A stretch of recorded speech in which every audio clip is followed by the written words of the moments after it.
people want to understand this war more. That's why UK professors hosted that webinar today, because in order to understand what's happening between Ukraine and Russia, you first have to go back and get to know its history.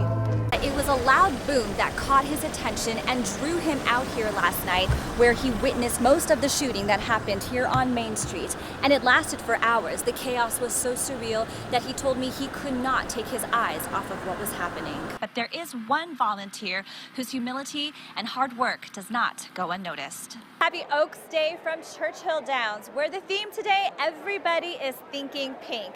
And it's not just the fillies out on the racetracks that are stealing the spotlight, it's also the men and women in their pink attire.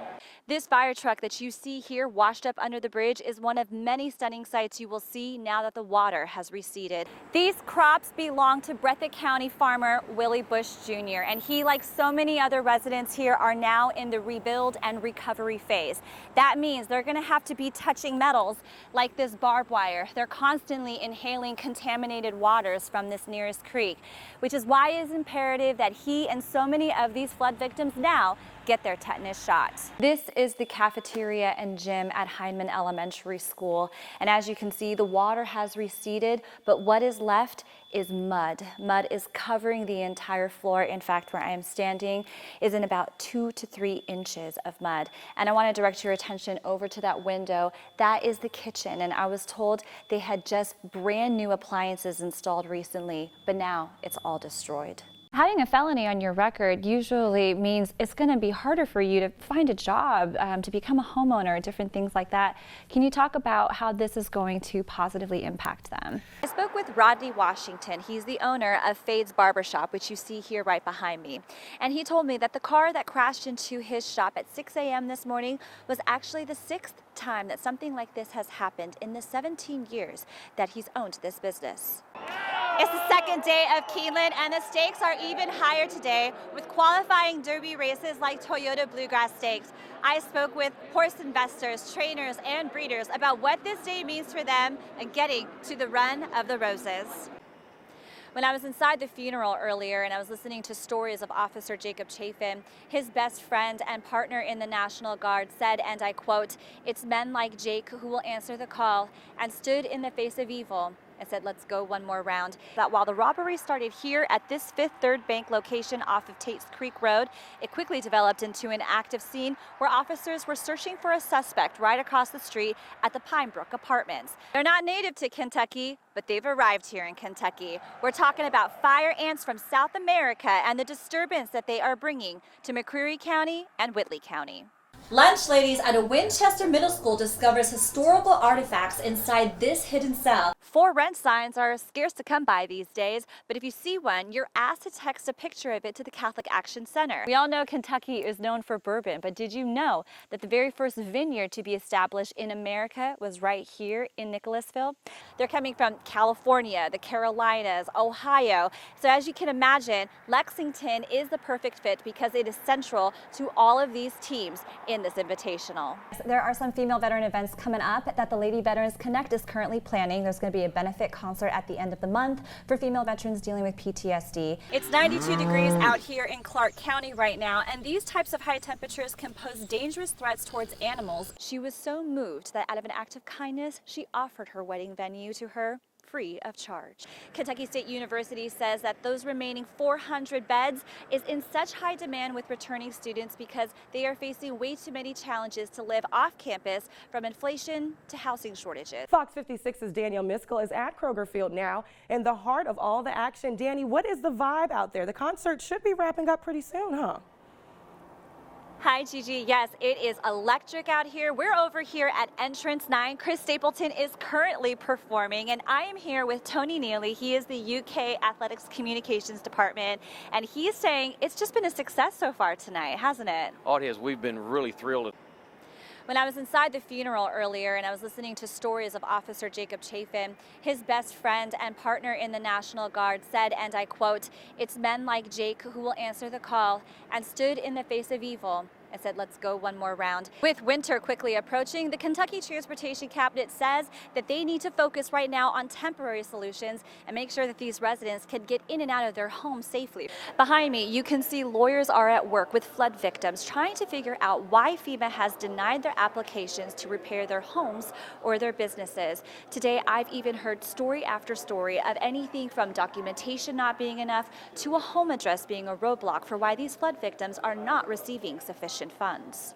Eastern Kentuckians are coming to this hardware store today for more than just tools and supplies. Now, Joe Montgomery says that this model is called the WB5000, and it works so fast and efficiently that it is able to purify water within a matter of 3 to 4 minutes. There were valid arguments on both sides as to whether or not the soccer stadiums should be built right here on Russell Cave Road, where this horse farm has been for years. Now, the stock market's meltdown is posing a threat to investors who have high account balances, as they have much more to lose in this bear market.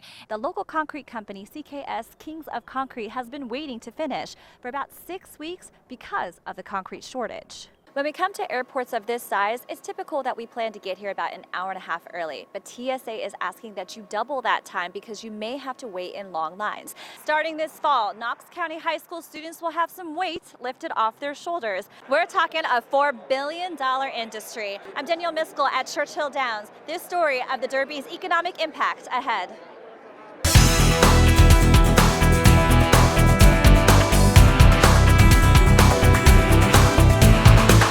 Yes, Carneal is the first school shooter eligible for parole in Kentucky. He also could very well become the first school shooter granted parole in the U.S. Now, this morning, Carneal was asked about his mental health, his behaviors for the last 25 years in prison, and most importantly, his plans if he were to be released. You think that it would be in the best interest of the Commonwealth if the parole board gave you an opportunity of parole today? I think I can do a lot of good out there. I think I can benefit the Commonwealth. I think I can benefit people as a whole. Paducah school shooter Michael Carneal has had 25 years to prepare for this moment. But the parole board said he failed to submit paperwork articulating his plans if he were to be released. You're telling us what your parents are going to do, but we need to know, most importantly, what you will do to avoid from making the same decision that you made that brought you into this institution. That I would need to maintain some sort of mental health care. That would be very beneficial. During the hearing, Carneal was asked why he committed the crimes he did when he was just 14 years old, when he was suffering from undiagnosed paranoid schizophrenia. I was hearing things. Were voices telling you to do something on December the 1st, 1997? Yes, ma'am. And what did they tell you to do?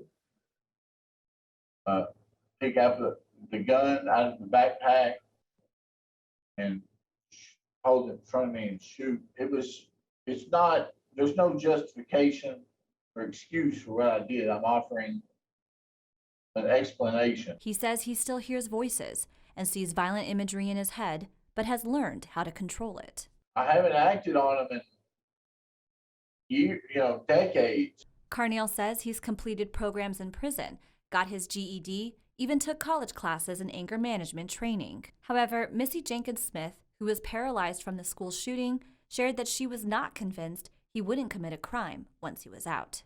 Even if he tried to improve himself, that doesn't make the victims feel any more comfortable. Still hearing voices is very concerning, and I, as a victim, would feel uncomfortable and definitely don't want anyone else to have to feel like a victim like I did. The two-member panel from the parole board did not reach an agreement today, so they are set to deliberate again this coming Monday on whether to release Carneal or have him serve out his life sentence. If the board rules against his release, it can also decide how long Carneal will have to wait before his next opportunity for parole. I'm Danielle Miskell. Marvin Amani, back to you. FEMA says it's pouring millions into housing assistance, small businesses, and flood insurance for Eastern Kentuckians. But many flood victims say they're still homeless with no aid. Danielle Miskell spent the day in Whitesburg following up with one flood victim we first met back in August. How many times have you applied for assistance with FEMA? Probably over 15 times. We first met Nadine Haynes back in August. She came to this clinic to meet with Lexington lawyers who offered help figuring out why her FEMA applications were being denied. Since then, she hasn't had much better luck with FEMA. Every time I come out, I need another paper. I needed another form. Now I've got enough to write a book on. Haynes was directed to the Kentucky Farm Bureau to get proof that she didn't have flood insurance.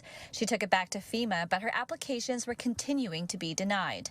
So she tried applying for a loan through the Small Business Administration, but was also denied.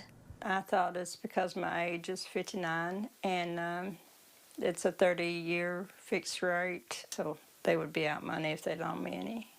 And I asked for additional assistance probably about 2 weeks ago. I'm running out of options. It's been more than 2 months of waiting, so she's been forced to take matters into her own hands. I've paid out of the pocket probably about $3,000 to $4,000 over time. One of the biggest issues Nadine has been dealing with is just getting to and from her home. The floods washed away her driveway, and for the last 60 days, she has been needing to use a side-by-side to drive through this deep creek just to get to the other side of the main road. It wasn't until about 3 weeks ago Nadine was able to finally have a gravel driveway put in. Having a driveway again, she was able to hire help with getting debris removed, but the mold trapped in her flooring has gotten so bad, she's still not been able to live at home. With winter approaching and limited contractors, Haynes says she hopes she'll get a letter of approval from FEMA so her floors can be fixed before winter time. I don't know who else to ask. I mean, it really pulls you down to, I'm thankful I got my life, I'm thankful for my children, I'm thankful for what I do have, don't want to lose what I've got. Reporting in Whitesburg, Danielle Miskell, Fox 56 News. The deadline for FEMA assistance is October 28th. For more information, visit this story on our website. That's fox56news.com. Starting over after a flood could be overwhelming, but that is where Eastern Kentuckians are now as they begin to recover. Danielle Miskell joins us in the studio to take a closer look at how this feels for one farmer in Breathitt County. Hi, Marvin. Yes, as I was leaving a shelter in Breathitt County, and right as I got to Highway 15, I saw this man here looking out at his land, and I just had to stop because of the emotion that I saw on his face. It's been a week since the deadly flooding, and we cannot imagine how some of the flood victims are still in shock and just trying to figure out where to go from here. Well, here's one more story of a flood survivor named Willie Bush Jr. Willie Bush Jr. takes his hat off as he looks out at what remains of his land from the deadly flood. Corn and beans and cabbage, watermelons, potatoes. His crops were just about ready for picking. Always next year, I hope. Willie Bush never grew his crops for profit. He always just gave it away. People were just welcome to come and get whatever they wanted as long as it lasted. I always looked at it like this, honey. If you sell stuff, you got to sell it to anybody that'll buy it. But if you give it away, you can give it to whoever you want to. He hasn't just lost his crops. You see the home he built, tipped over from eroded foundation. Screen that you can't see because it's gone. Along with his daughter and granddaughter's home right next to his. We had that flood 2 years ago, so we bought this trailer and set it up pretty high to where the water, above where the water got 2 years ago.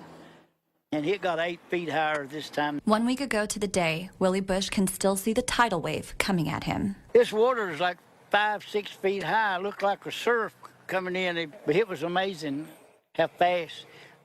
In an hour and a half, it raised 20-something feet. He thinks the strip mining and logging in the area made matters worse this go-around with the flood. Strip mining cuts half the hill down to where there's nothing to absorb the water.